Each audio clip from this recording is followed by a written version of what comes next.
Hey friends, welcome to another unboxing video. I'm checking out this floor to ceiling clothes hanger.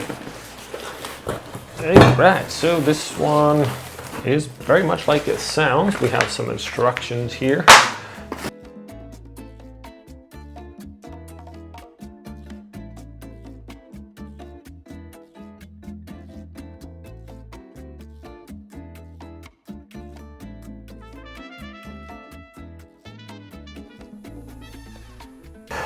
Okay, my friends, well, this is easy to set up. You could throw hats on here. You could throw your sweatshirts. If you want to adjust these, as simple as lifting up a little bit and then turning to whatever location. If you want them lower, just lower it like that.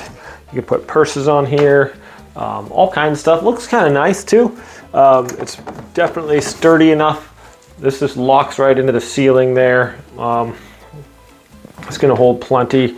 Yeah, so if you need a little extra storage in the corner, maybe you got a bare corner like we do, you can just throw some just kind of almost like a decorative piece there. If you just have this sitting here without anything on it, it almost looks like some kind of like a little like urban cactus or something. So anyways, it's a pretty cool little device, definitely sturdy enough, and this extends up easily, no problem. You can just press this button here on the side and just raise this up as high as you want, and then just give a little extra room there, and then that fits in snugly, and that presses down. It's spring loaded, so sturdy enough for sure. Anyways, great little idea to maximize your space if you don't have like extra closet space or something like that. Pretty cool idea. Thanks for watching this video, my friends. Hope you all have a great day, and I'll see you next time.